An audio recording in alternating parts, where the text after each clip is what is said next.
Hello, and welcome to episode 53 of the Best Games Period. With me this week are the lovable Daniel Jones, and... Wait, what's this? What?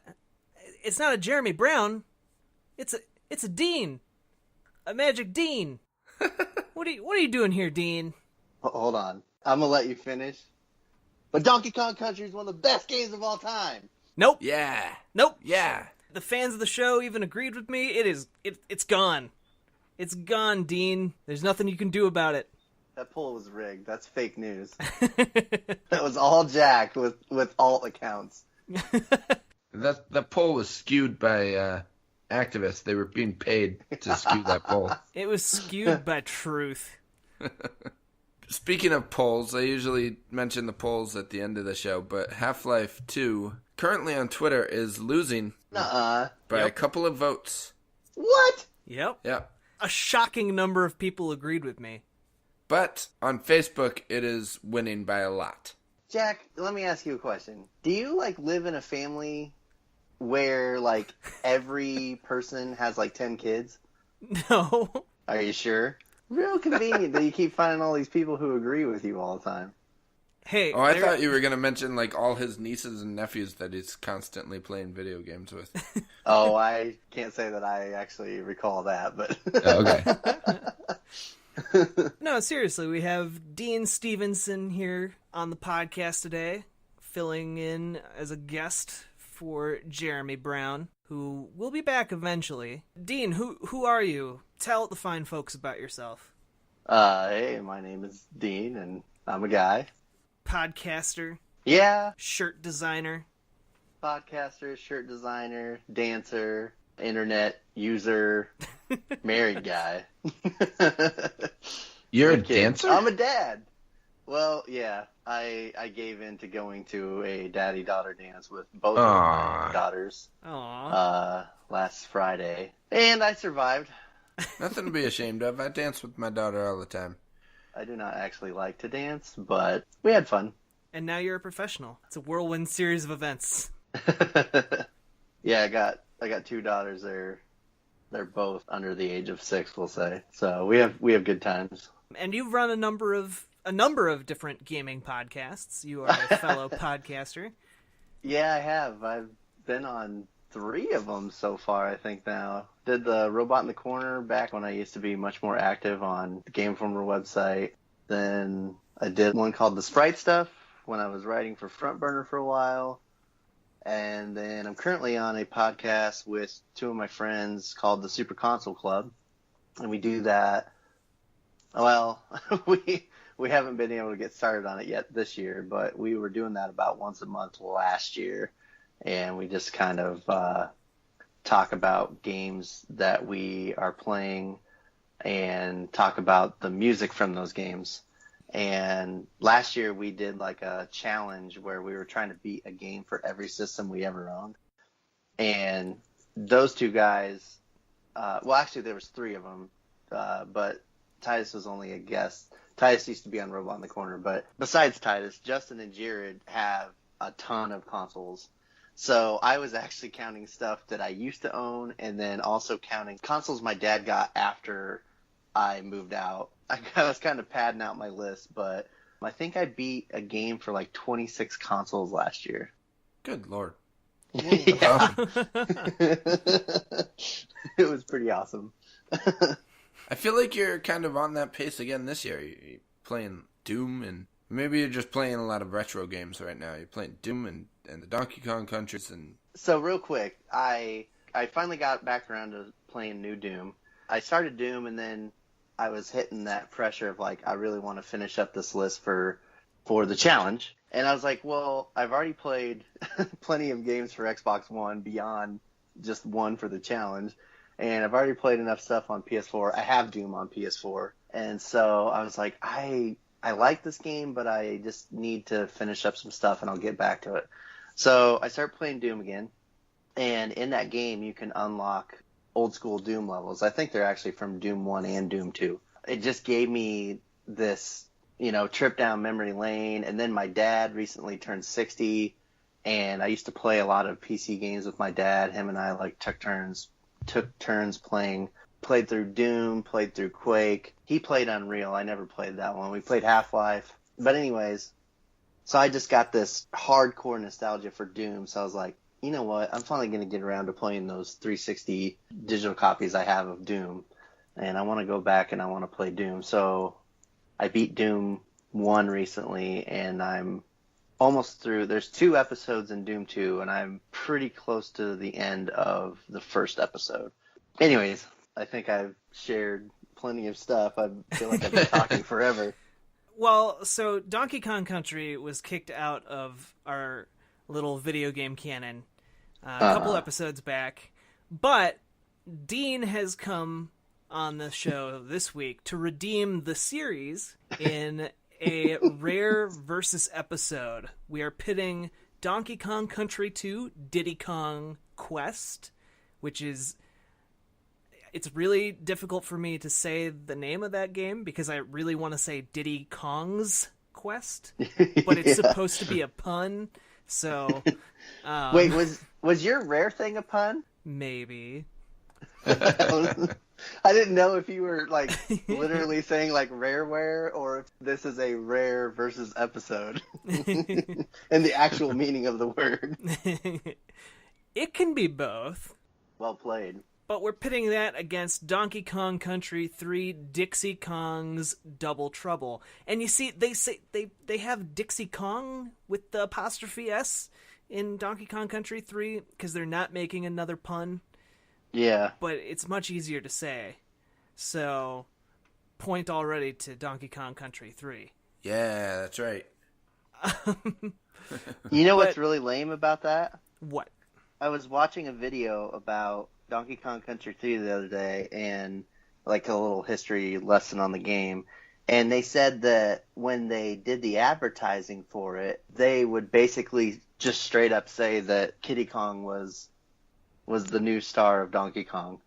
And so, like, they treated it like he was the star. And so they made this hilarious joke that I thought was so funny. And it's a social issue thing, but I still thought it was pretty well played. So they're like, so for some reason in the 90s, it was cool for babies to be stars of games, but it still wasn't super cool to have girls be the star of games.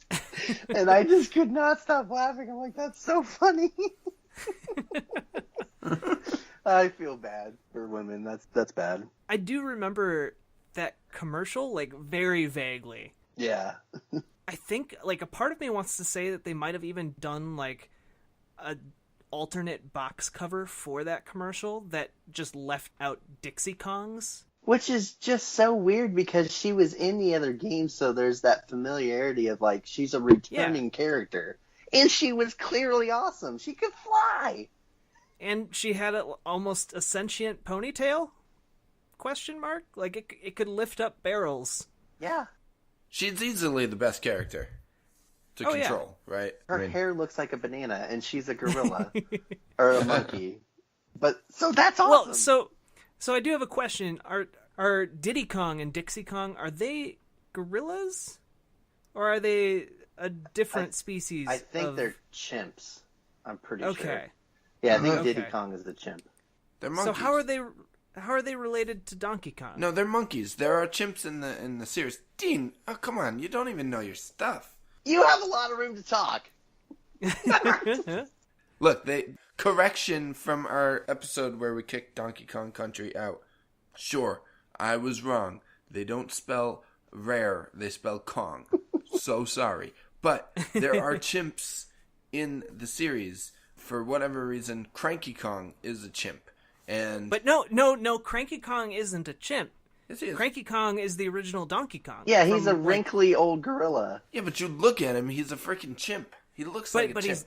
But he's not a chimp. All right. But well, they're Diddy monkeys. Kong is I'm clearly... pretty sure they're monkeys. But Diddy Kong is clearly not the same species as Donkey Kong. Right. Because he has the long tail. But are they related? Why do they have the same last name? It almost makes me wonder if Kong is like a tribe name.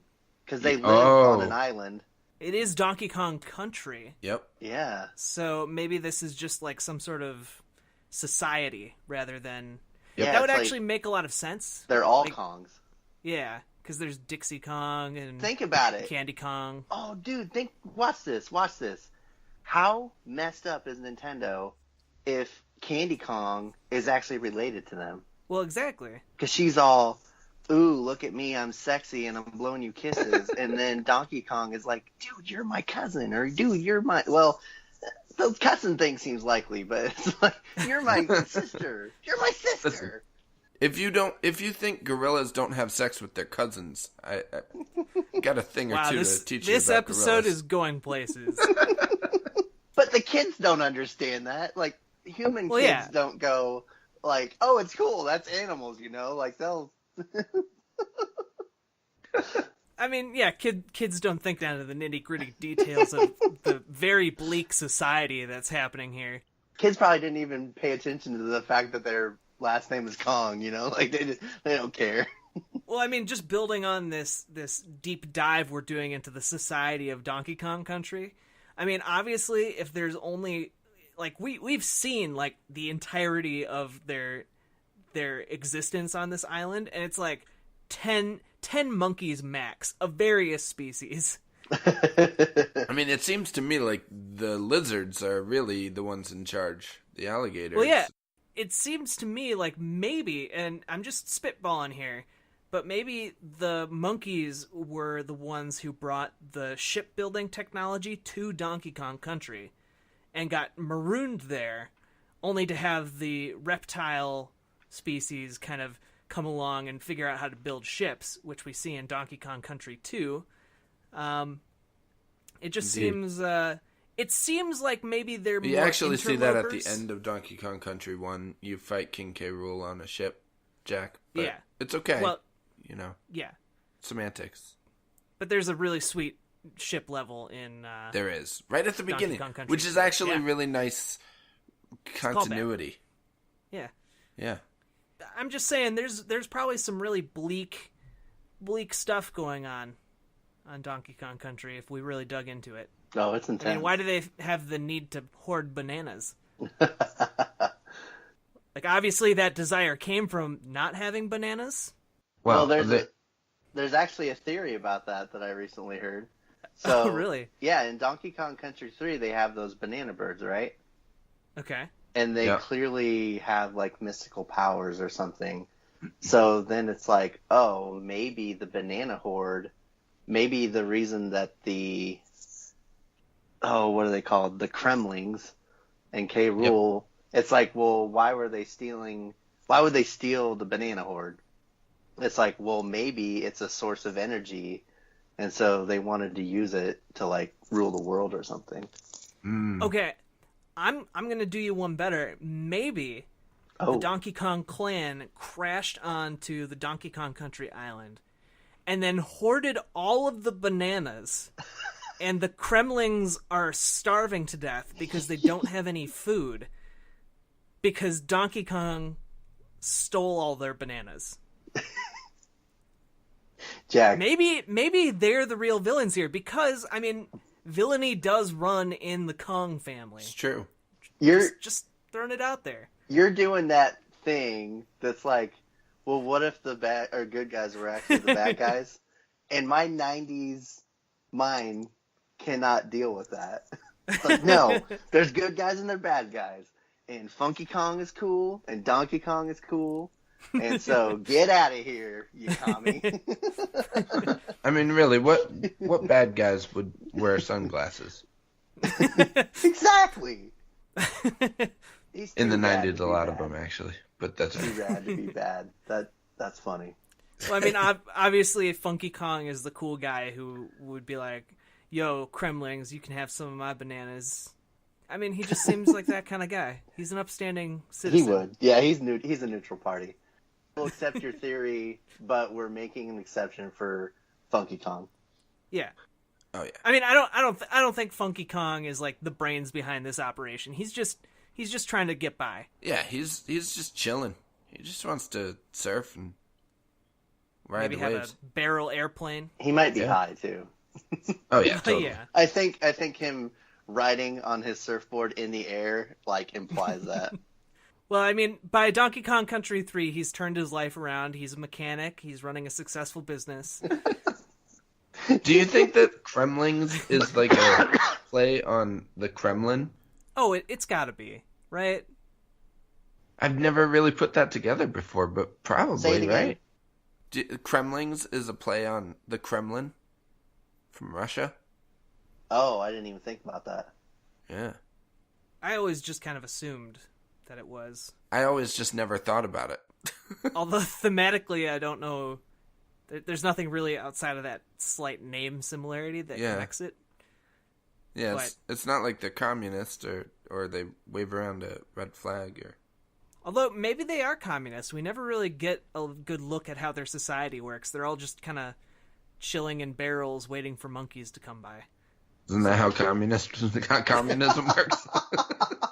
I really want to go to the Wikipedia page for communism and see that as the description. That would be wonderful. Thank you for giving me a shirt idea, and I'm copywriting it right now. Too rad to be bad. TM. Yeah! Or I mean C and TM. Go with both of them to be double safe. So we are here to duke it out to the death and figure out which of these belongs in video game canon. Should it be Donkey Kong Country 2, Diddy's Kong Quest? I need to be careful to get the name right. Because he's on a quest to get Donkey Kong. Exactly. And also Donkey Kong Country 3, Dixie Kong's Double Trouble. Although, just one last thing before we dive more into this for real.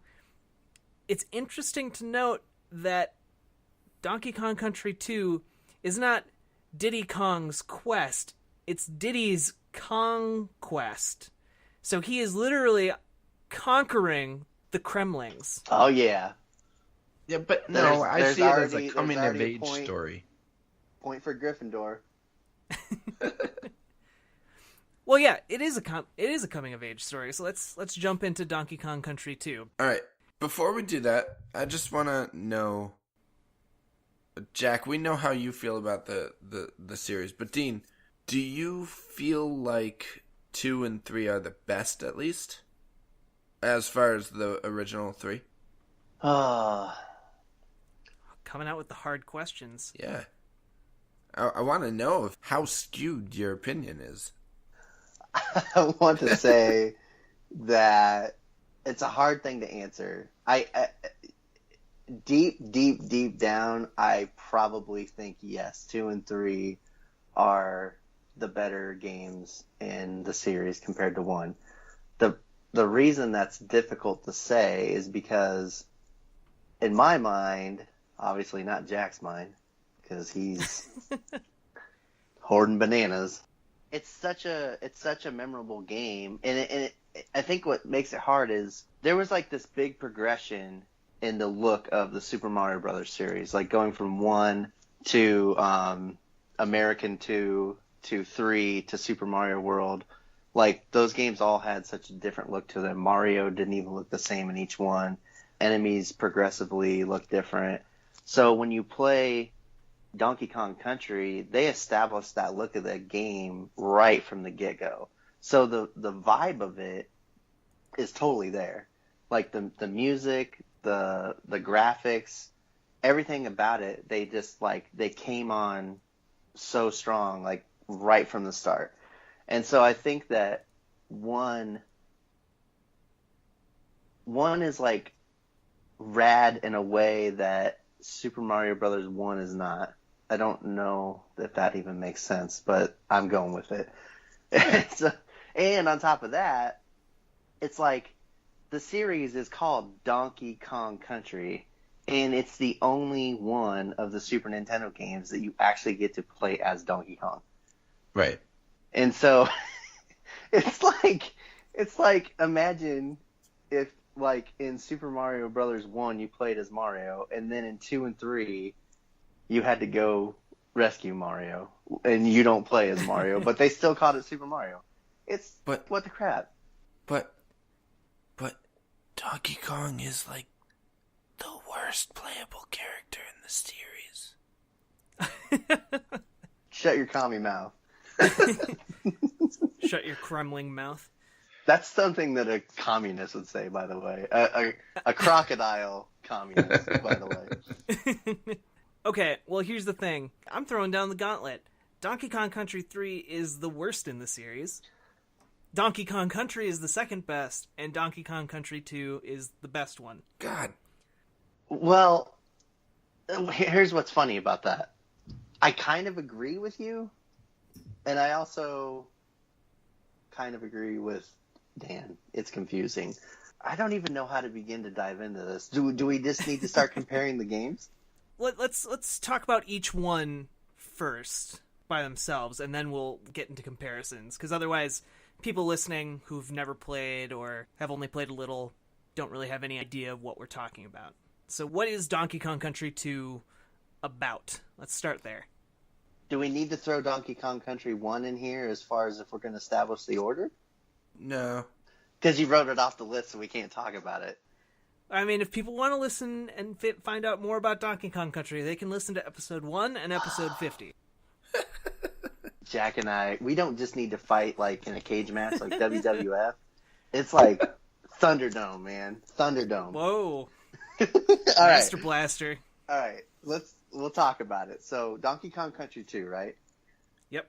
Okay. So, I don't know the plot super well. I just know that the Kremlings retreat to, what is it called? I can't remember. Chlamydia? To their own Maybe? island. Yeah, Kremlydia? It's their island fortress, pirate yeah, thing. That also has a sweet carnival going on. Yeah, there is a cool carnival. Their society looks awesome. I don't know what it's called. All right, so they retreat to where they came from. And After kidnapping Donkey Kong. they kidnap Donkey Kong. They retreat back to where they're at. The very first world you play in is on a pirate ship. So my theory is that the Diddy and Dixie must have stowed away on one of the ships that went back to the island. Obviously, it must not have been the one that Donkey Kong was on. Otherwise, the game could have been over in one freaking world. And that'd be stupid. So it was just one of the ships. And there is a crashed ship here on the map once you get over to... I'm going to start calling it Crocodile Tower from now on. Okay? So it's... we'll call it Creme Tower. Creme Tower. Sure. Okay. Creme Tower. So they're back at Creme Tower. From then on, they're moving their way through this crazy world to get Donkey Kong. And along the way, there's a cave, and there's where the ships dock, and then you go up to where they have their amusement. and apparently, they don't have bars. They have places where they just get honey. So it's interesting that they don't have like a honey bar or something, but they're clearly into eating honey because they've got all these like weird beehive things and stuff. Well, they've had to make do without bananas. Right. And then you move your way up to a weird forest on top of a mountain, which then has a tower built above it somehow. Or it's like they built a castle on top of a mountain. Or a volcano, maybe. So anyways.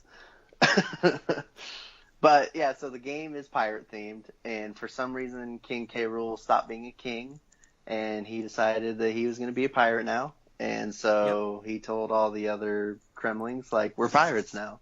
And they were like, oh, cool, man. At least we're not communists. He's like, well, yeah, why would you want to be a communist? That's just lame. And then he thought it would be inappropriate to be a Nazi because that's just wrong. Why would you have someone be a Nazi? That's the worst. That's like real life. Like, no, man, you crossed the line. So, yeah, they went with pirates. Like, pirates are terrible, right? They, like, rape and pillage and all that stuff. But for some reason, we give them a pass, and we're like, "No, pirates." Yeah, cool. Pirates mean well. It's like they're jolly. It's weird.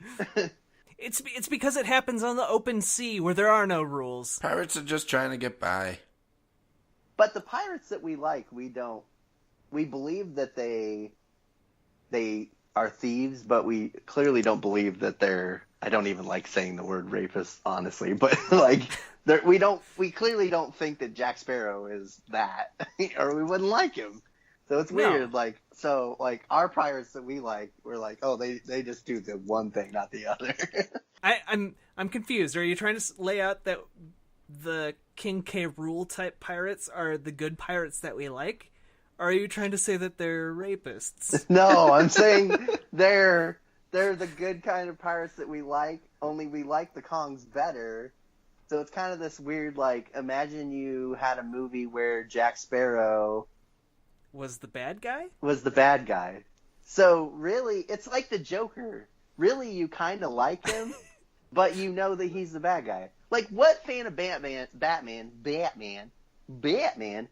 what fan of Batman doesn't like... We actually like the bad guys. Like, we like Mr. Freeze. We like... Oh, yeah. Well, we don't like Penguin as much as the rest, but we like Joker. We like Two-Face.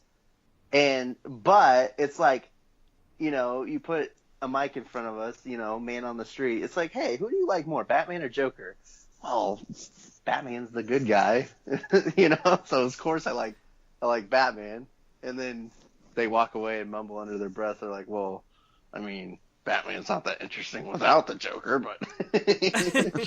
So, yeah, they're like bad guys that you like. Man, that was quite the description.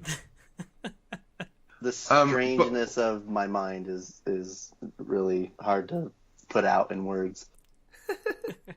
But what did Donkey Kong Country do? Donkey Kong Country 2 do so much better than Donkey Kong Country 1? Oh, I know. Nobody asked you. Let's let Jack let's get it over with. What's your answer? Well, it made the two characters you can play as way different and more interesting.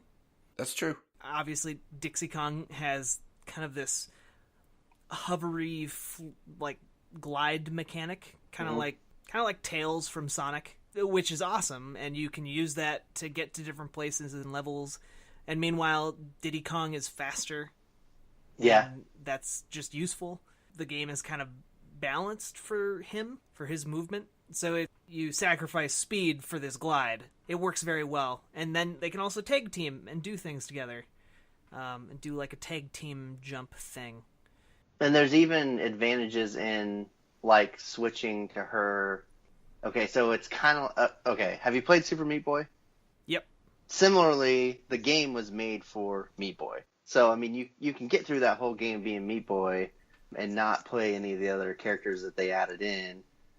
But, like, so it's, like, optional. But then, like, there's a convenience to her, not only with her glide, but also, like, she can throw things literally straight up. Whereas, like, Diddy kind of throws things at this weird angle.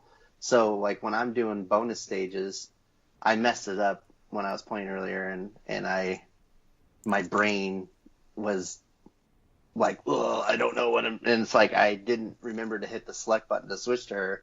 So then I had to beat the clock and throw stuff up at these enemies to get this creme coin. So, but yeah, like even her throw is different than his, and so yeah, there's like good difference between the characters. Now, remind me, can they throw each other? Yes. Okay. I don't remember how they throw each other. I don't know if there's a difference in the way they throw each other or if it's the same. It might both be straight up. I think they throw each other the same way. Yeah. Yeah. So there's that. That is a really nice evolution over the first game, where they basically kind of played the same, but you mostly wanted to be Diddy Kong. Yeah. Then you have, and I think this is probably the bigger deal, is where a little ways into the game you unlock, or you don't unlock, but you come across these barrels that transform you into animals. Yeah. Which is different than in the first game where you were riding the animals and they acted kind of like a Yoshi from Super Mario World. Yeah. Instead, you became the animal and you still took damage and stuff, but the stage could then be designed around those animals. Yeah. So they actually did a mix, though. because you can ride the animals too. Right. Yeah. You can still ride the animals, but then they had stages where you could transform, and that allowed them to make better stages around those different abilities of the animal forms. Like, you have a spider that can make platforms and also shoot projectiles. And then you have a snake that can bounce around. And then you have, I think, a parrot that can fly. Yep.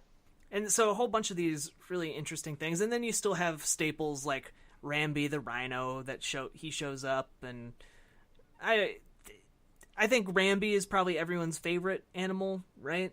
Yep. I mean, I feel like whenever Rambi shows up in a Donkey Kong Country game, you're just like, Rambi! Rambi kind of is Yoshi, the rhino, in essence. Yeah. Yeah, Rambi's the best.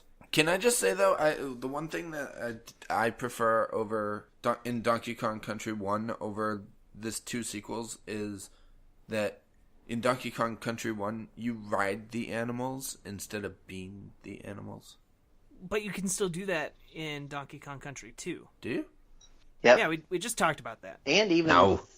and even 3, I think. No, in 3 you just turn into them. Are you sure? In 1 and 2 you do too. I don't understand what you're talking about. In 2 has both. Yeah, 2 has both. You can ride. I missed that. I don't remember that. Anyway, Yeah. It does. It's not until a little ways into the game where you start encountering areas where you turn into the animal. Up until that point, and a few times after, you still can ride some of the animals. Gotcha. Yep. So just ignore me. Can I address another thing that they did better than the first? You may. I'll allow it. All right, thanks.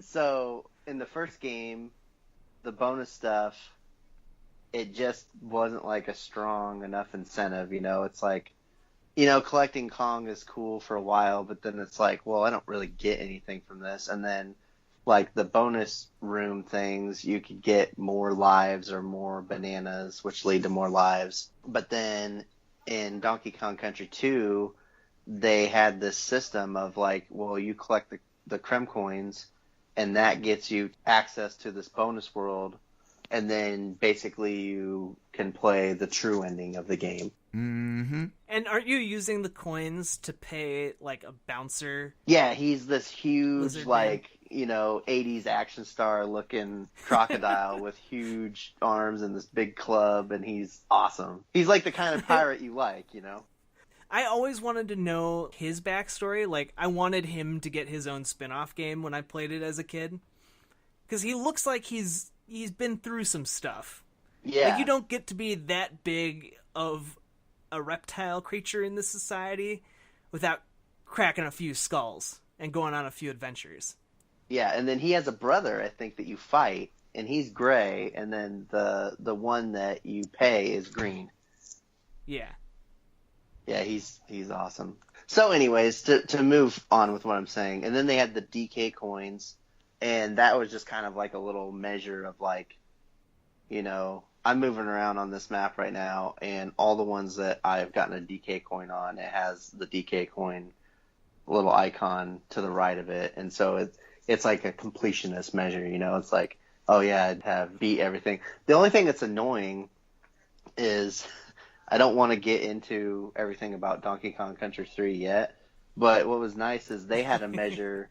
They had a measure for both. So there was like, if you got the DK coin, there was a thing for that, and then the flag was at full mast or whatever if you got all the bonus rooms on the level. So like if the flag was like kind of drooped, you're like, oh, I haven't actually completed this level yet, and so what annoys me on Donkey Kong Country 2 is like all these levels, I'm like, I have no idea if I've gotten all the bonus rooms, and then all you can really do is just go back and play through the level, and then it's like, oh, there's a check mark on that one. I guess I got that one. Oh, okay, I didn't get this one. But then even when you're done, you're like, well, did I get them all? I wish they would have figured that part out of it out sooner. But anyways. Well, and so Donkey Kong Country 2, like, it has the pirate theme going on. Which is cool. I love pirates.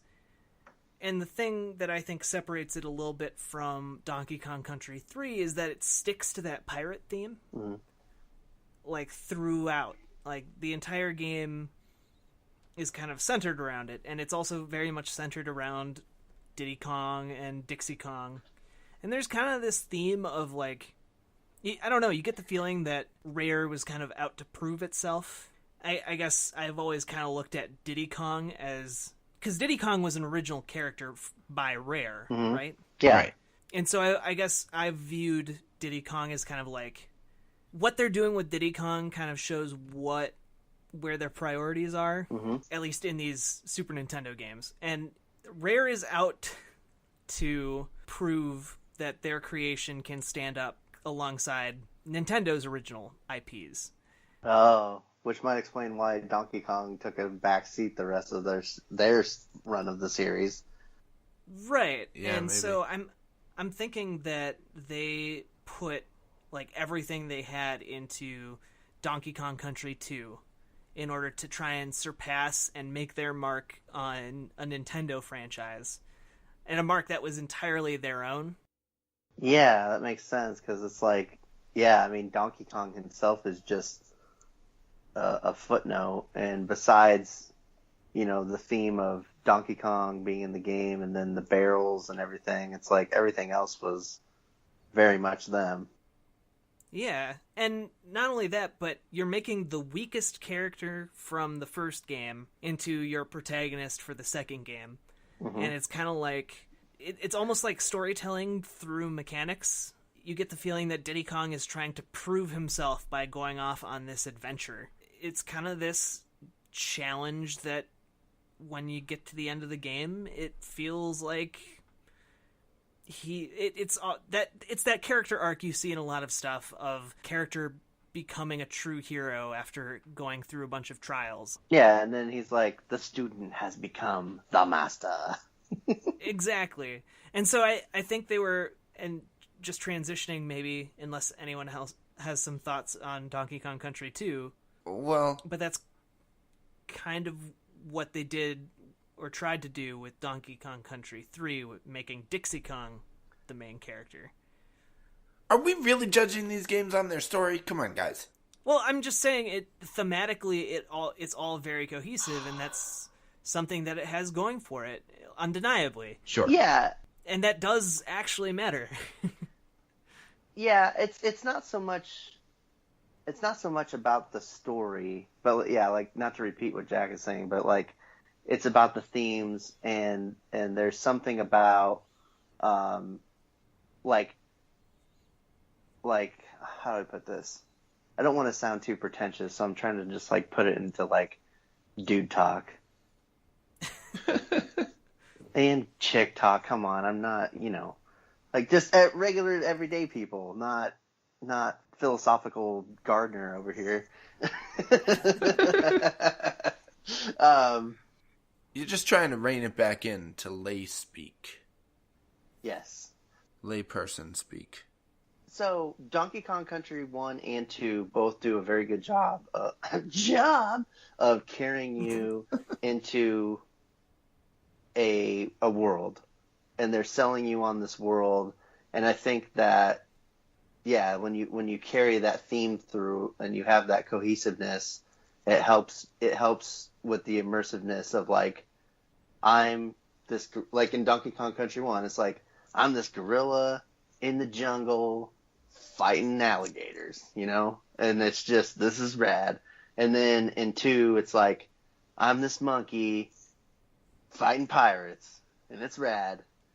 Yeah, So right. I think all of that stuff definitely matters a lot, like the character design and the way the levels look, like, thematically and all that stuff. So now I feel like my mind is trailing off, so I'll stop, but Well, and also the music too. yeah. Because I think it's worth pointing out that the music was done by the same person for both Donkey Kong Country and Donkey Kong Country 2. Yep, David Wise. And he was not brought back for Donkey Kong Country 3, and I think it does end up showing. Yep. Because the music in Donkey Kong Country is really great. I think David Wise surpasses himself in Donkey Kong Country 2. It's 2 fan- feels this word gets overused a lot, but it has like it makes it feel like it's an epic adventure.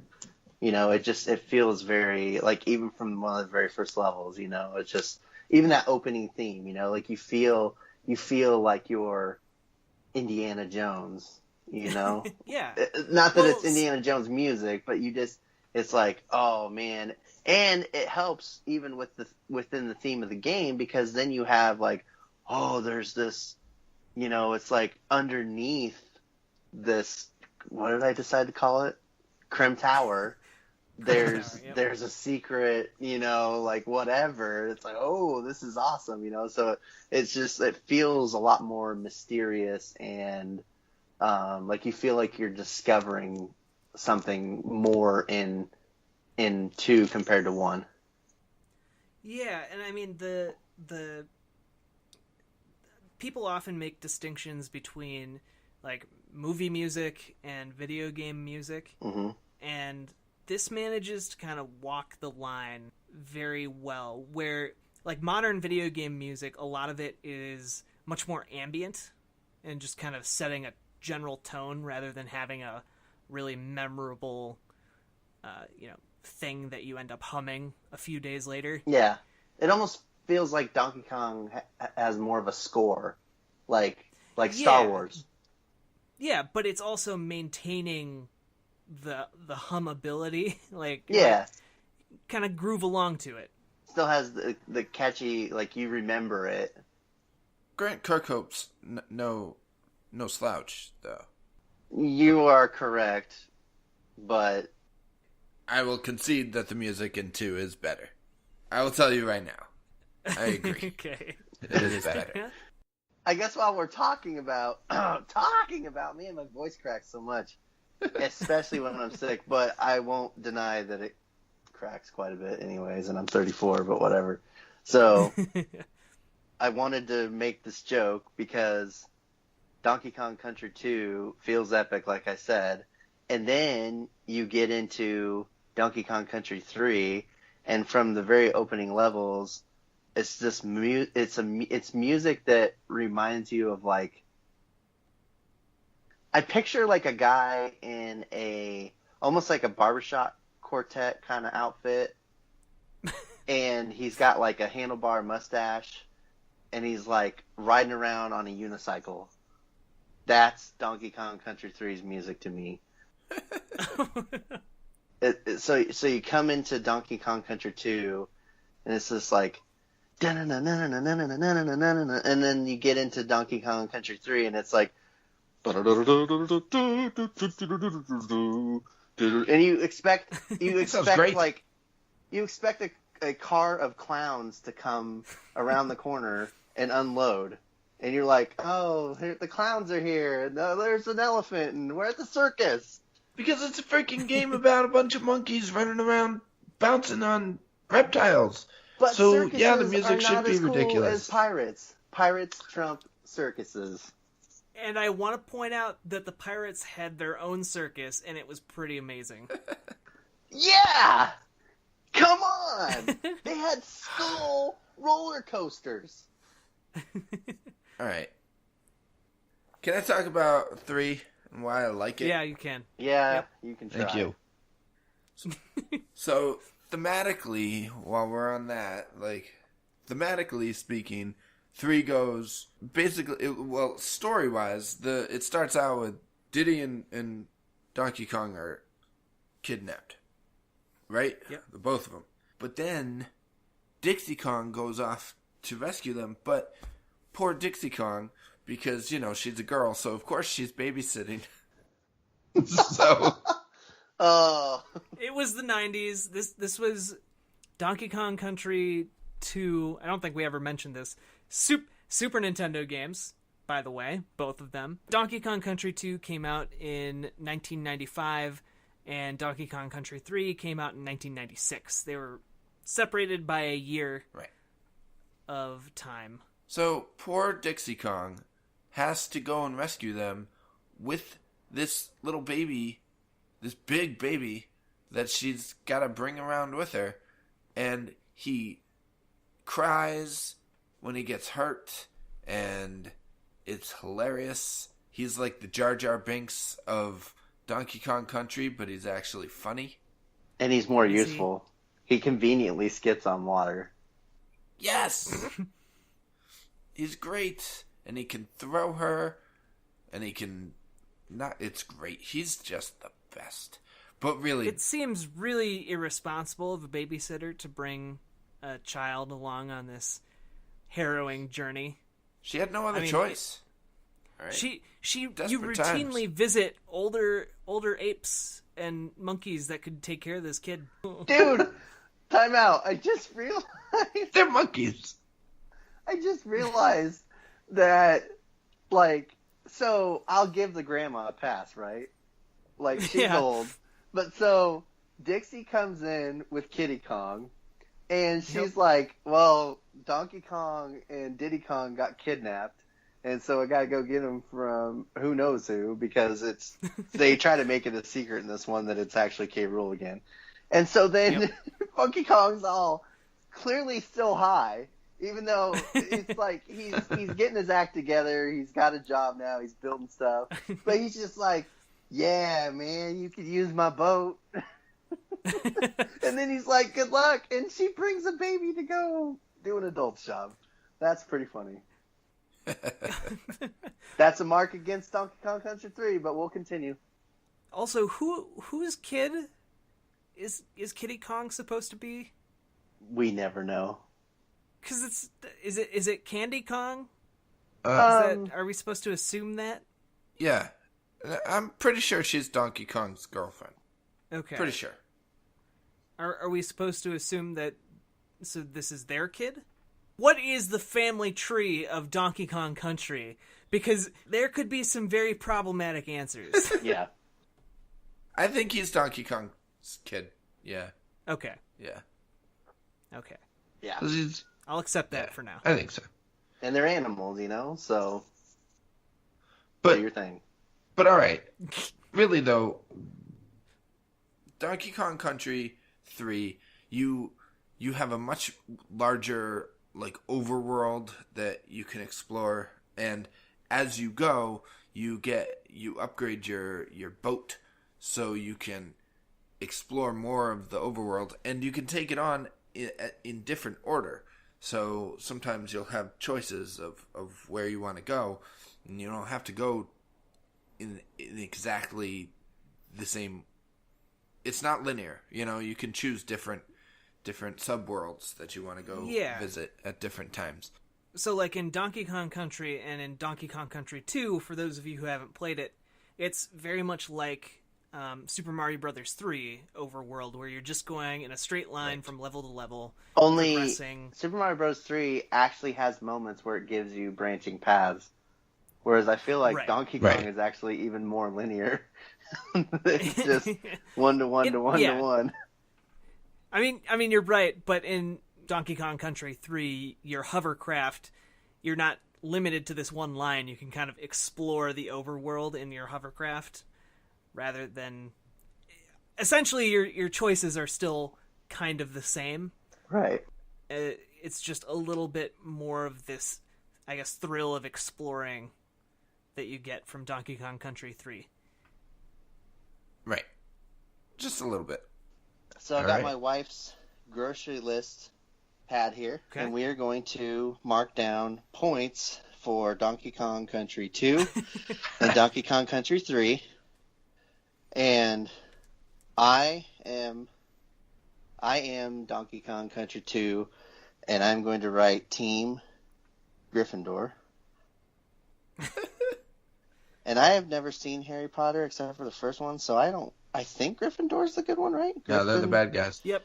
Nuh-uh. The good guys. They're the bad Voldemort. guys. Nope. Voldemort is the bad guys. That's not a team, but yep. Your team Voldemort. Voldemort. Slytherin. I don't know how to spell You're it. thinking Slytherin. Oh, is it Slytherin? Team Yes. Slytherin? Yeah, that is one of the houses. What's the name that you do not speak? Voldemort, you just spoke it, so he's going to show up now because you just said it 3 times.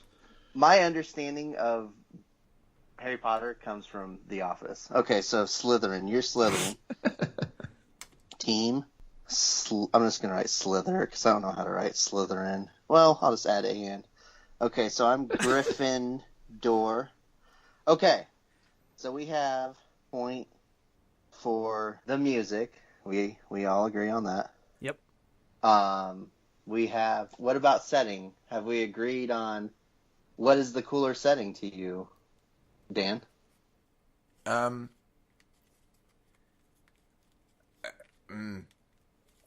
Well, I'm going with 3. I know. Really? I know everybody thinks that 2 is the better setting, blah blah, because the pirate ship and the carnival. Yeah, the carnival is cool, but also I hated some of the carnival levels. So. And the castle. Now hold the on, castle's we're not pretty talking about cool. levels right now. We're talking about thematically which world is cooler. So you have pirate ships. You have like a volcano level. There's like lava. And So wait, we're not talking about levels, but we are talking about levels. Dean, get your stuff together. I don't understand. No. Now I'm not okay. I'm not talking about levels in terms of gameplay because you said I don't like some of the levels, but I'm Okay. I'm just looking at it from a thematic. So look at it that standpoint. way. So you've got a carnival, you've got pirate ships, you've got like the castle, you got the forest. The bramble patch. Yep. The briar patch. Yep. And you have a cool underworld. Yep. Sure. Sure. In 3, you have the docks, which are awesome just because they look so cool. But Which are the least interesting part of getting onto a pirate ship. But 3 has like, God, just let me talk. dude, I'm not trying to interrupt you, but you're No, I just didn't have you being on the so show to wrong interrupt right me. now. You're being so wrong. So the docks, you think those docks are cooler than pirate ships? Yes. Donkey. You would okay. Because question, you can question. jump off the dock into the water and then back up to the dock. That's something you can't do on the pirate ship. But it's like a. Daniel, are you trying to tell us right now that you would rather stand on a dock than stand on the deck of a pirate But ship? they also looked really cool. They looked awesome. The wind is blowing, it's creaking, and it's moving. Fine. The and pirate there's, ships like, beat the docks. Fine. Yeah, and Donkey Kong Country 1 starts with a jungle. Yeah, but you have... Boom. Okay, I'm going to continue. You have... You have a factory where they're shooting things at you. You have giant trees where you're inside a huge tree and you're going up the tree, and you have all the underwater stuff, of course. They all And have you've that. got They all have. you got underwater stuff. snow levels. And One you got has snow levels. sewers where like there's one level where the sewer turns your controller backwards, so all the buttons are different, and going left actually makes you go right, and it's awesome. And that sounds we're- terrible, but We're it's talking the about best. level I love design that level. again. That's level design. So you're telling me that sewers and trees are cooler than pirate And snow. ships and Snow. carnivals and lava. As long as the listeners are clear here, Let's be clear, that's Team Slytherin. Come on, those trees are great, and there's one tree level where there's a giant saw chasing you up the tree. Come on.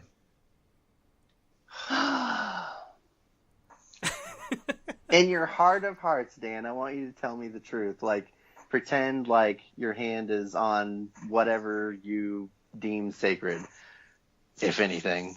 Imagine. whatever you deem All right, sacred. are you ready? Dean, imagine, okay, your hand is on top of your daughter's head, and you're patting her on the head, and you're like, okay, I'm about to define truth to you with the following statement, that I think Donkey Kong Country 3's theme of the levels is better than Donkey Kong Country 2. And she says, this is truth. And if you tell her yes, you're establishing lies. No, If you I'm if you don't completely mean it. because there are If you other don't ones. mean it. There's levels where you're in a freaking waterfall, and it's awesome. Okay, You're waterfalls. like I'll get it. climbing down. You're scaling down a waterfall with an elephant as an elephant. It's great. There's so many more. You're so wrong. I don't.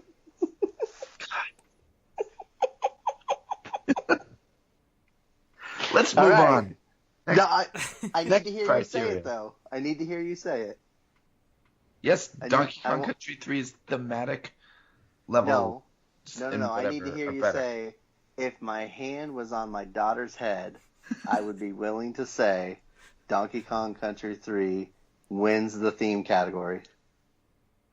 If my hand was on my daughter's head, I would be willing to say Donkey Kong Country 3 wins the theme category. I am standing by that. Now say Team Slytherin, hoorah. Let's move on to the next criteria. All right, 2 points for Gryffindor. No points for Team Slytherin. Okay, so now, here's what I'm willing to say. The overworld is better in Donkey Kong Country 3. Oh yeah, We I agree we with all that as agree we well. don't need to put our hands on our daughters' heads, or the lack For thereof. sure. Okay, now, animal buddies. So, 2 has Romby, the swordfish, the snake, the spider who shoots spider webs. Oh, and the parrot that can fly. Yep. And isn't just a light anymore, and isn't just whatever he was before. But wasn't there was another, I think there was still a level, it might not have been the parrot, but there was another light It was a, buddy. like a piranha. Yeah. Oh, okay. and it has a seal that cools hot water or freezes water. And seals are pretty cool. They are pretty cool, especially if they can cool lava.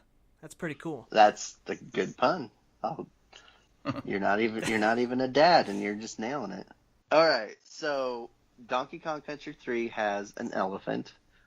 It has a bird that flies above your head and jump and he doesn't jump, but he basically moves with your vertical movement. So if you jump, Right. it goes up.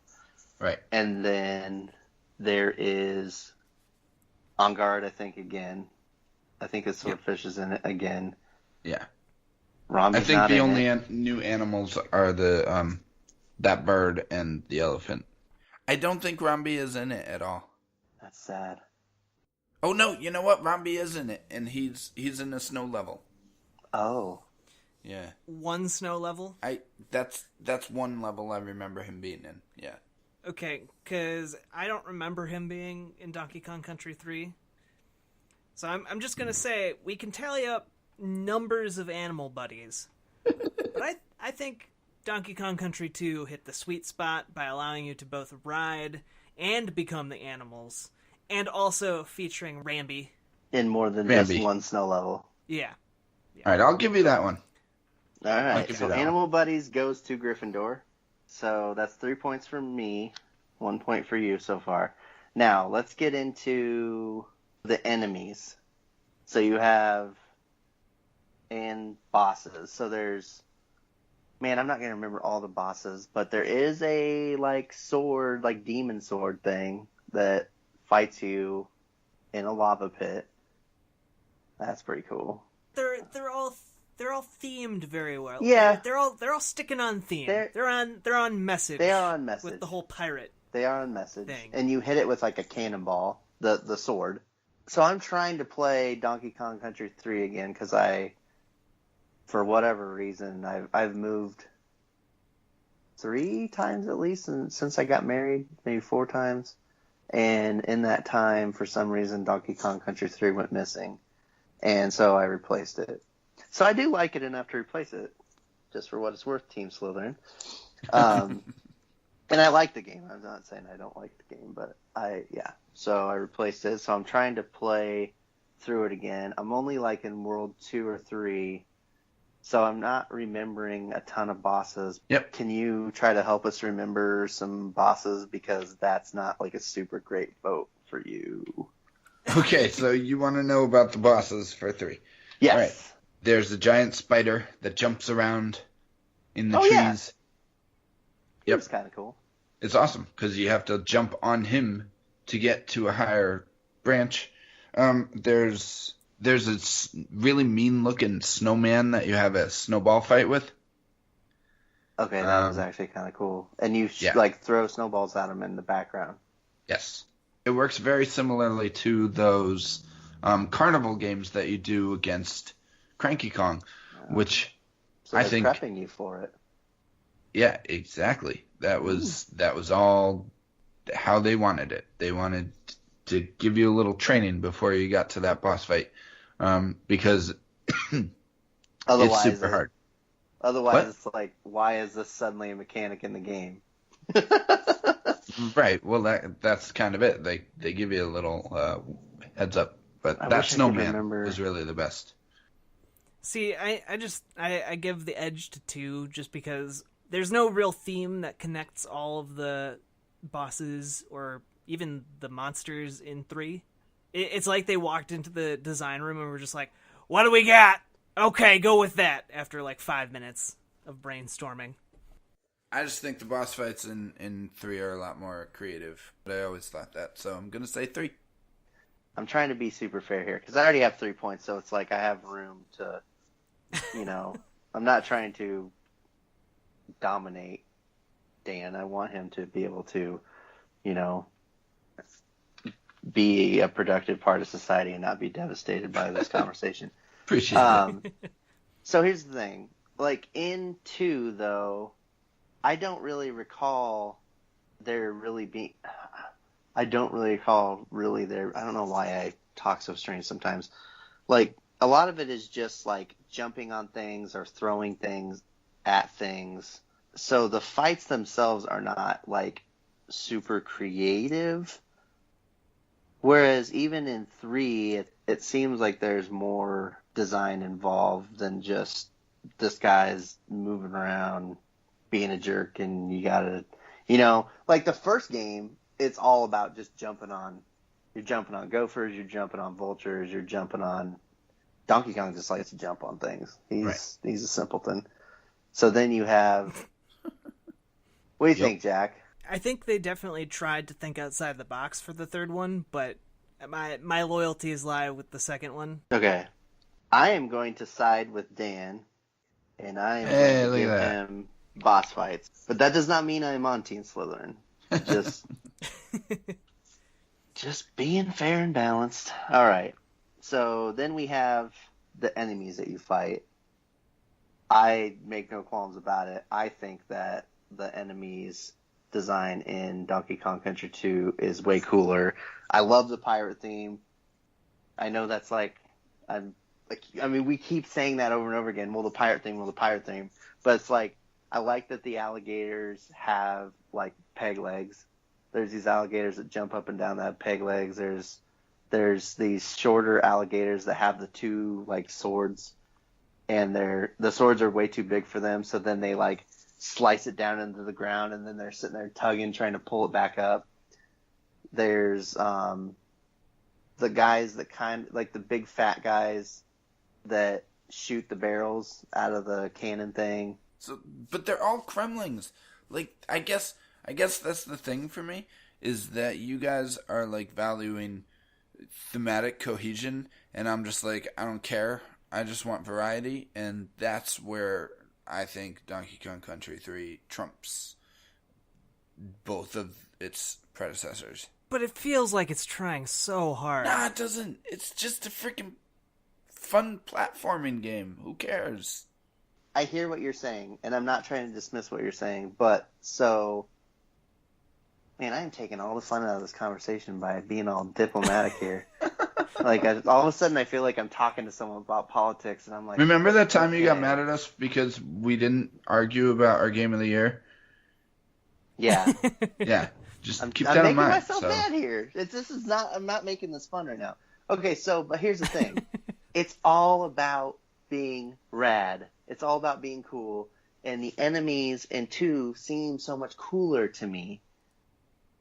I feel like that's a fair statement. That's because they are cooler, Dean. Well, right. They are cooler. like even the Kremlings that you do fight in 3 are not as cool. Like, remember the ice level? You have like those pink-ish colored crocodiles, and they're just kind of, I don't know, they just don't seem as awesome. They're like naked. There's no effort. It's just, like they're just, and somehow they're not even as cool as in 1. I think that you can't underestimate the value of being on point with the theme. You see what I'm saying? Like, not just having variety for variety's sake. And don't forget that 2 has variety, because 2 has like the blue beetle things that you hit them once and then you hit it again and then it's completely gone. You have the mice, you have the bees. So it's not just crocodiles. I just prefer the variety of Donkey Kong Country 3. I don't need the thematic cohesion, because, in fact, that would take away from the variety, because this isn't a freaking concept album. It's a goddamn platformer game, and it's fantastic, and the more variety that is in it, the better. But you do agree that there is variety in 2, though, because there's vultures and beetles and mice.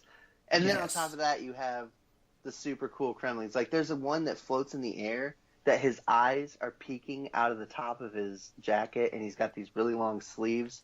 And you know that must be like some short crocodile in there or something, and then he throws stuff. They're hitting a grand slam. Dean is trying to make this as scientific as possible. I know. Okay. Pretend that you're putting your hand on your daughter's head. Do you think variety beats coolness? Yes. Wow, you're a strange guy. Then why do you like Half-Life 2? Because there's tons of variety in Half-Life 2. No. What are you talking about? No. Just I continue. look, I had to get that jab in there. see, Jack and I agree that the enemies in 2 are better, so that's a point for Gryffindor. Why did I even go with this Harry Potter theme? I have don't no even idea. know. It has I don't nothing even know to do Harry with Donkey Potter. Kong. I wanted to paint you as the villain. You're Slytherin. That was why I did it. And I thought Team Voldemort was a real thing. So, whatever. We'll go with it. We gotta stick with our theme. We gotta be cohesive and all that, so that people will like. We gotta be like Donkey Kong Country 2. Yep. Graphics. How about visuals? I don't really feel like they look that much different. I will say that if we really want to make this a category, I'm willing to give you the point, okay? Which maybe we just will, to make it interesting, because then it'll be 4-3. But I do think that it did push the Super Nintendo even further. But here's the thing: it pushed it too far. Why? Because at points in Donkey Kong Country 3, the Super Nintendo can't handle it. Like, there's slowdown happening, which is pretty bad for a platformer to have. Yeah. Does it slow it down on levels where it matters, though? Like, on the level where you're, like, running, there's one where, like, you got to beat this certain time, and then you go back to this bear who has anger issues like I do, and he is like, I can't believe you beat my time, and then he bangs his hands over and over again, and then he makes this log move, and then you're able to get a banana bird. I don't recall the level slowing down on that, and that was way more like platform focused. Right.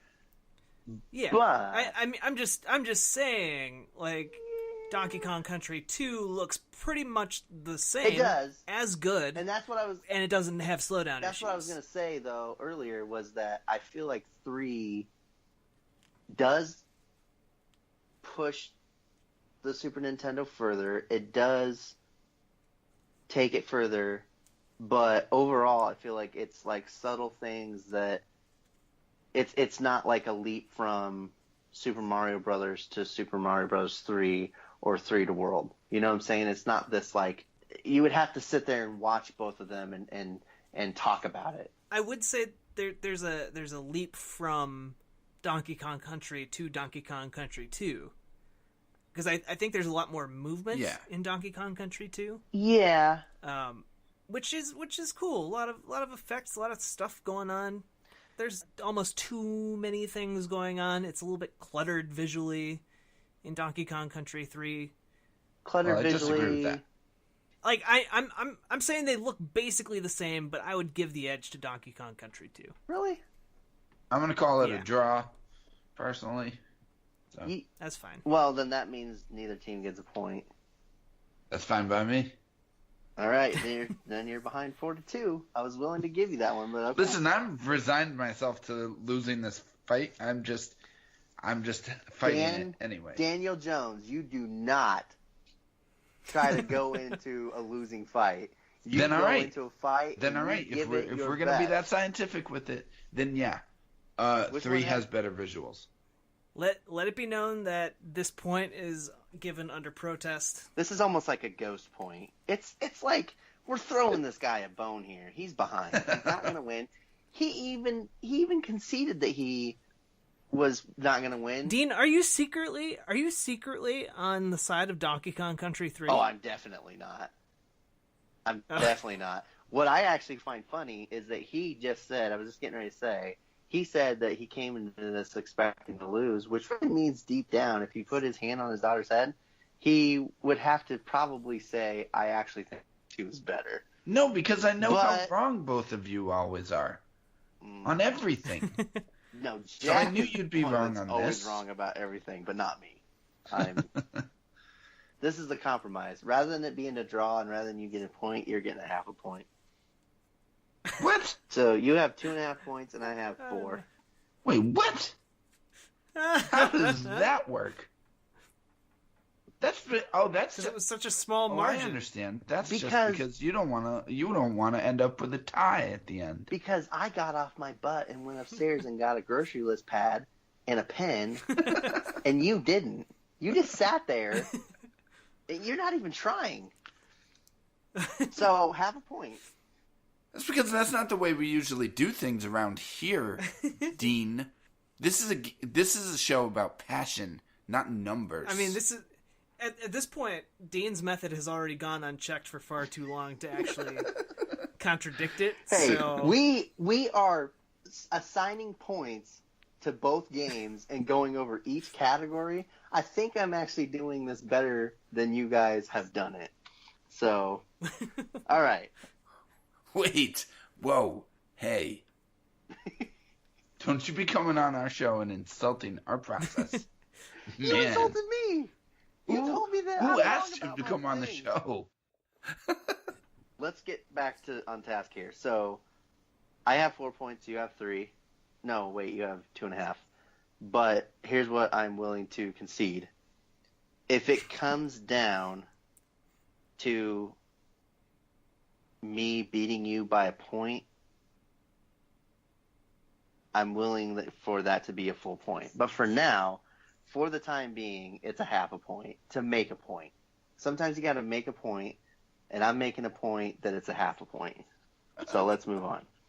All right, now, here's where things are going to get really, really interesting, and it might become a bloodbath, okay? We're going to talk Okay. about, like, level design. We're going to talk about the gameplay. Yeah, we need to. Yep. All right. So I'm going to make a point for Donkey Kong Country 2, which will most likely earn it a point on my sheet here. And then you're going to make a point about Donkey Kong Country 3's gameplay. So I get to go first because 2 comes before 3. It's math and science. All right, so Donkey Kong Country, I've been thinking about this a ton. Donkey Kong Country reminds me of Rayman in a lot of ways, where it's okay to add in things to get in the level, hidden things to find and all that, but then overall there's this flow to the game. Like it's a fast-paced platformer. It's a series that people like to speedrun and all that kind of stuff. And so Donkey Kong Country 2 does a good job of being a great follow-up to 1, and then taking out Donkey Kong. Yes, he is slower. I still go to bat for him that he's awesome. But so you've got this flow. The game is kind of designed around Diddy Kong's speed, and so you can just like zip through these levels.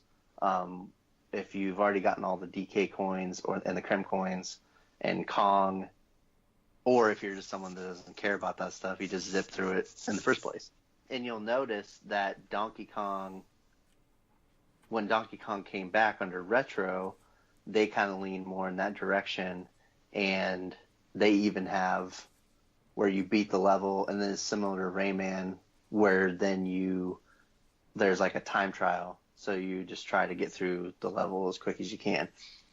And so from my observation of replaying 3 recently, there are some times where the game is like more platformy and it's about like, you know, getting through the level kind of thing, but a lot of it's like slower and more methodical, and it's like more like, I don't want to say puzzly, but kind of, I guess that's the best descriptor in terms of our understanding of like video game level design and stuff. It kind of reminds me of like the most recent example I can think of is I played through is it Inside?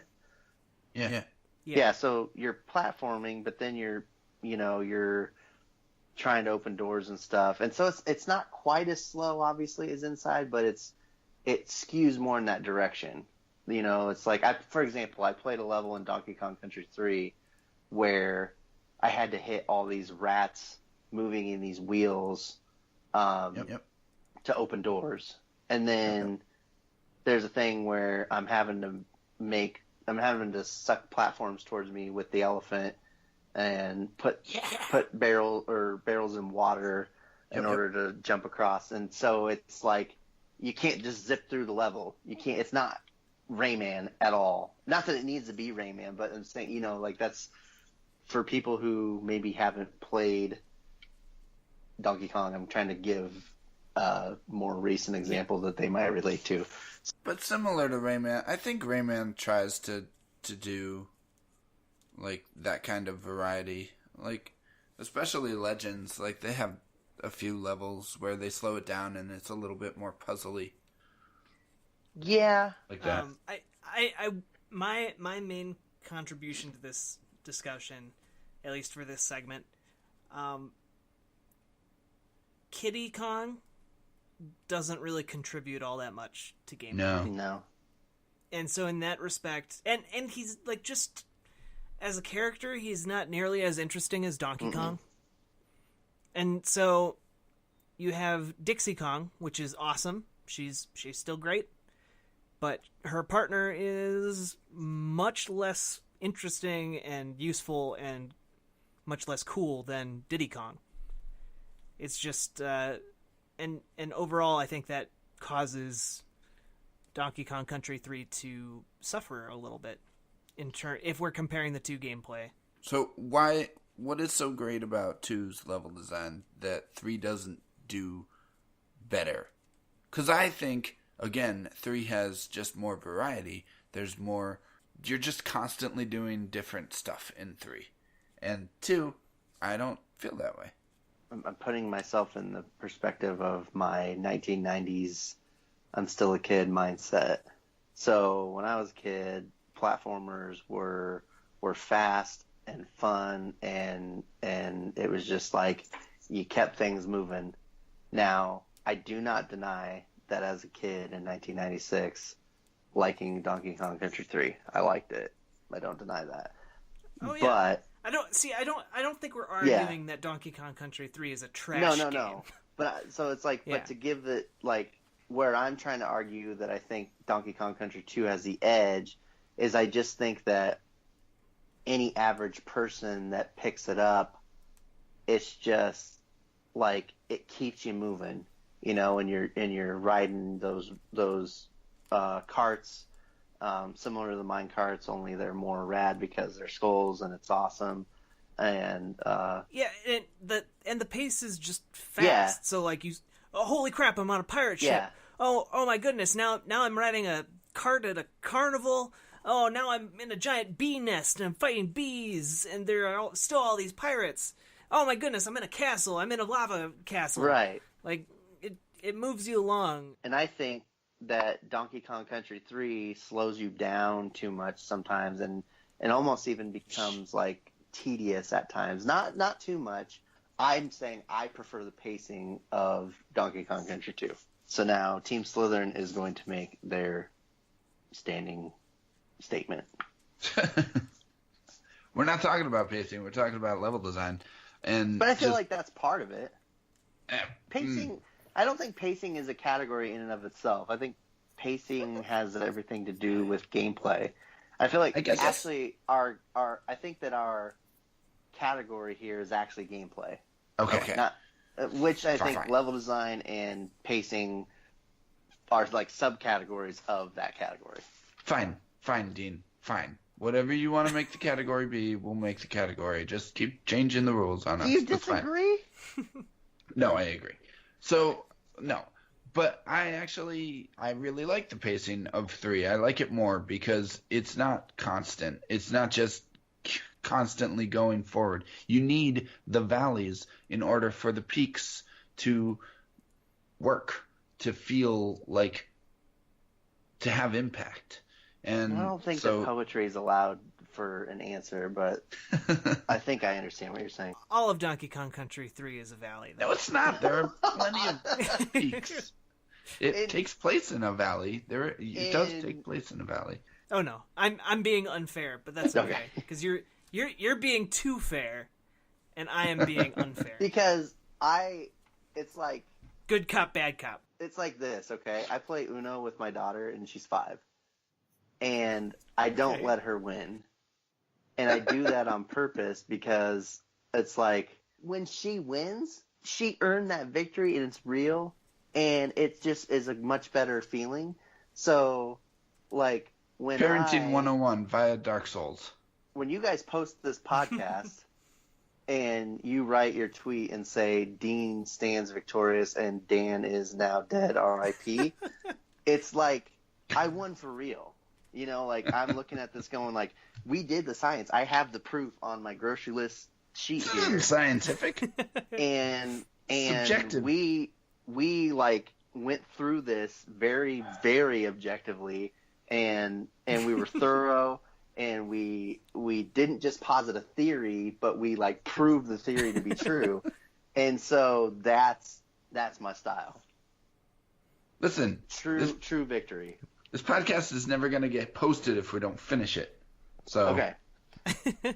I've realized over time that platformers don't just have to be what they were to us as kids. I like Inside, I like Limbo, I like Braid, and even though Braid's kind of different, like it uses platforming, but it's kind of more of a puzzle game. But anyways, what I love about platformers, like I think about Super Meat Boy, Super Mario Brothers, Rayman, Donkey Kong.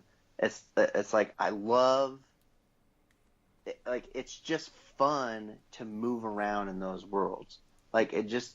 Well, yeah, it's super kinetic, and it just feels right. You're swinging on vines, you're jumping around, you're on a freaking rhinoceros going at 80 miles an hour, you're on minecart rides, and it's a thrill. And then in Donkey Kong Country 3, it's like I'm not painting the whole game this way. It's just a matter of like which one's better, right? I'm stating the obvious, but so in 3, it's like.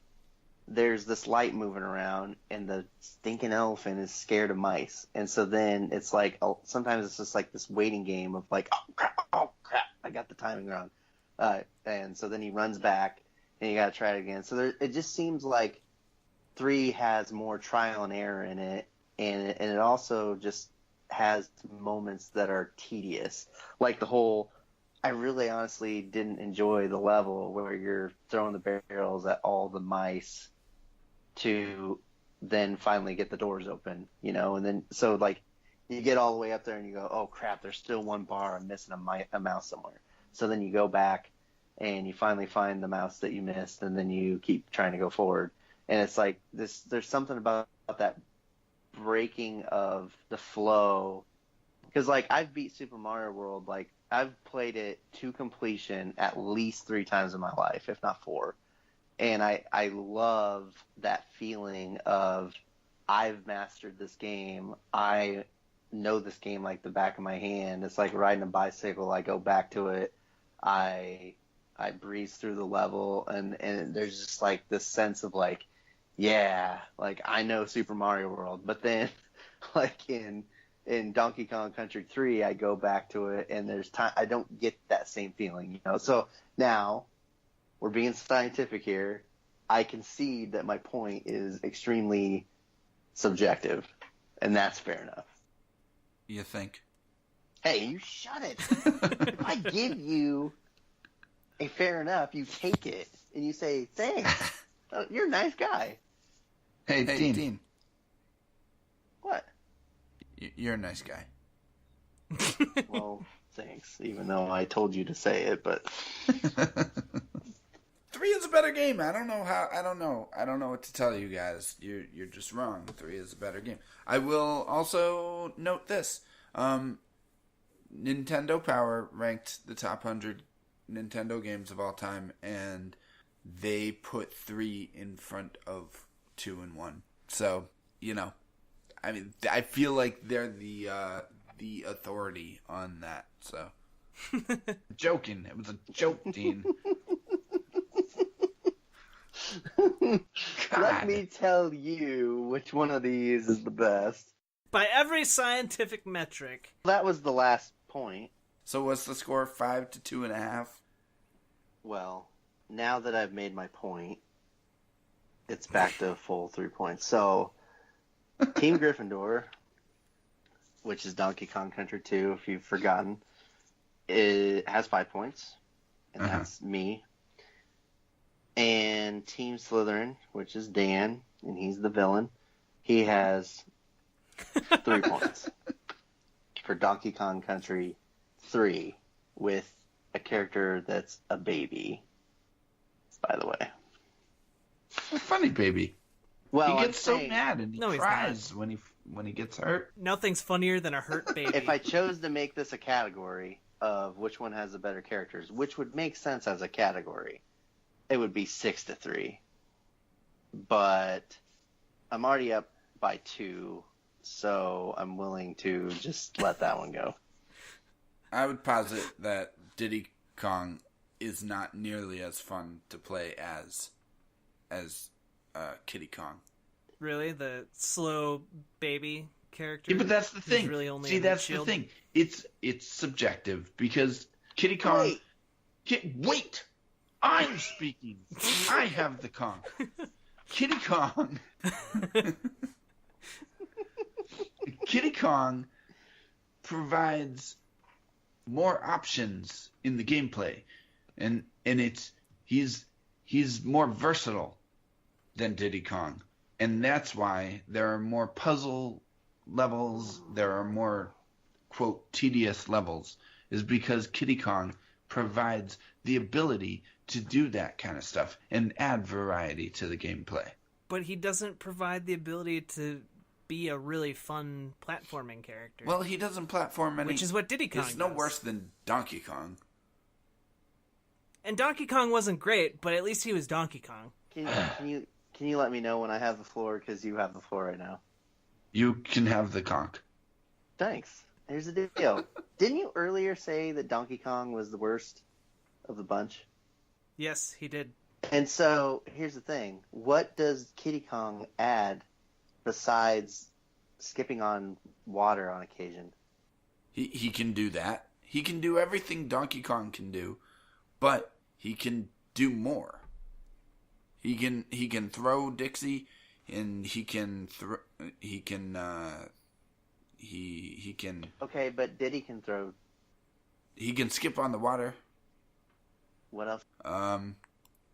He can slap the ground just like Donkey Kong could.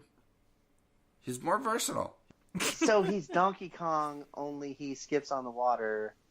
If you were to pretend that Diddy and Donkey could throw each other the way the characters could in the rest of the games.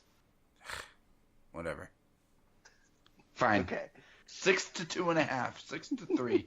Whatever. All right, I lose. here's what I'm going to write.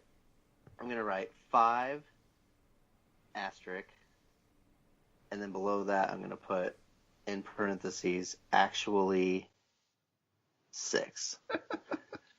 And then on yours, I'm going to write 3. Well, the 3's already there because they're tallies. 3 asterisk, parentheses, actually 2.5. So it looks like Donkey Kong Country 2 is the winner, but it's not my show, so we have to allow one of you guys to say it because I'm the guest. Donkey Kong Country 3. You can't. You No. have to say the results of the fight. See, this is why it's mob rule, Dean, because we can't rely on salty parties to admit defeat. We have to overwhelm them with the correct opinion on this show. So, in my view, Donkey Kong Country 2 is a best game, period. And because this is a versus episode, it beats out Donkey Kong Country 3, the slightly inferior game.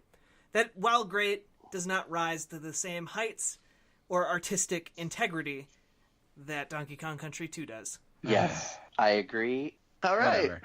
All We right. did it. We did Yep. it. We did Yay. it! Daniel was wrong. Hooray! Whatever. All right. Jack, tell everybody about Extra Life. I'm going to go sulk in the corner. Extra Life is this awesome charity where each person who participates choose which Children's Miracle Network hospital in particular they want their money to go towards. Guess what? You get to raise it by playing games.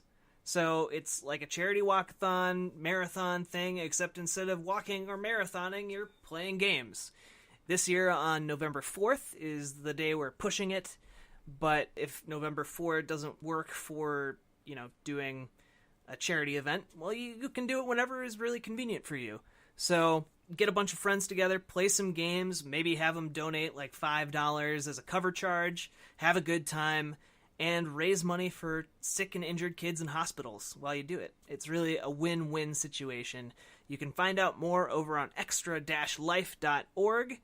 And if you're curious about getting more involved in the Extra Life community, you can head over to community.extra-life.org, where you can find out more about the various communities all across the United States and Canada. And you can also listen to this very show and read about some interesting gaming things. Just today I put up some stuff that was pretty neat. Disney discovered a way to wirelessly transmit electricity within rooms. So in theory, you could recharge all the electrical devices in a room without having to plug them into an outlet, which is pretty dang neat. Yeah. I also really enjoyed Marcus Stewart's rhyme interview. Yeah, that was really interesting as well. Rhyme. I have a good feeling about that game. Yeah, me too. Yeah, so check that stuff out, and that's about it. And Dean, where can people find your stuff online? superconsoleclub.podbean.com. But you know what? Just look for me on Twitter @DeanRobot and just ask me what do you want? What do you want? You want my podcast? I'll find it for you. You want my What do you want? t-shirts? I'll find it for you. Just let me be the middleman for my stuff. That sound good? Okay. All right. And you make t-shirts. You design t-shirts. Yeah, I've been doing that. I'm mostly on TeePublic. Anyways. Dean, thank you for joining us tonight on the show. We really appreciate you coming on and killing my dreams. And Killing your dreams. One scientific, objective point at a time. Yeah. really. It was a scientific dream, Dan. That dream was all about just passion and love and kindness and creativity, and you killed it. Jack, Daniel? Thank you as well. I guess. You're all right. And thank you, good listeners, for joining us on this epic throwdown of Donkey Kong Country 2 versus Donkey Kong Country 3. Unfortunately, Donkey Kong Country 3 came away the loser, and I'll be posting a poll, and it will probably reflect that as well. But whatever. If you would like to subscribe to us, if you don't already, go to iTunes and search The Best Games Period. We're on there, and we would love a review. If you haven't reviewed us already, it's the great way to make our show a little bit more visible on iTunes. And you can follow us on Twitter at Best Games Period. You can also find the show on SoundCloud and Libsyn, our hosting site.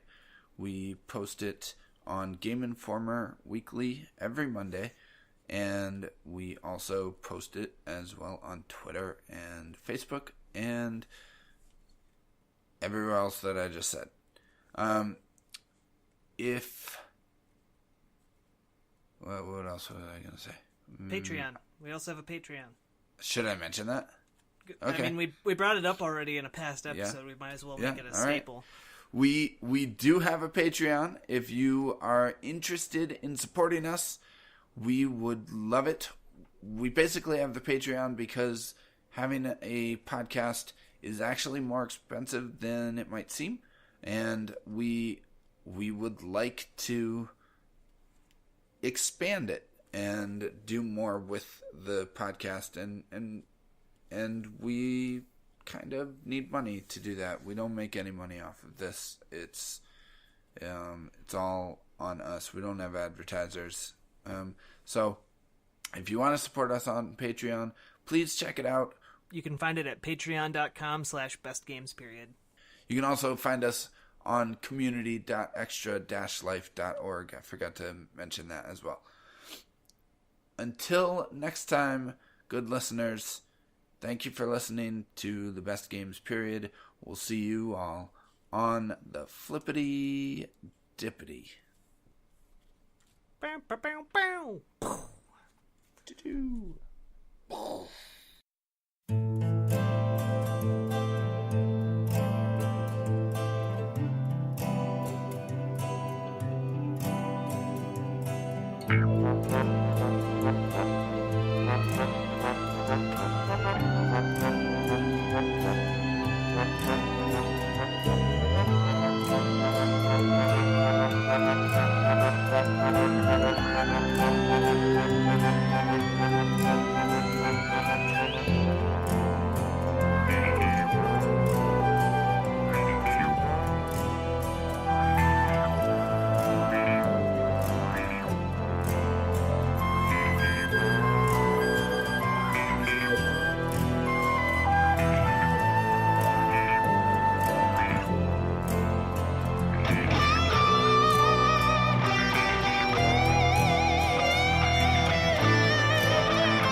Bye.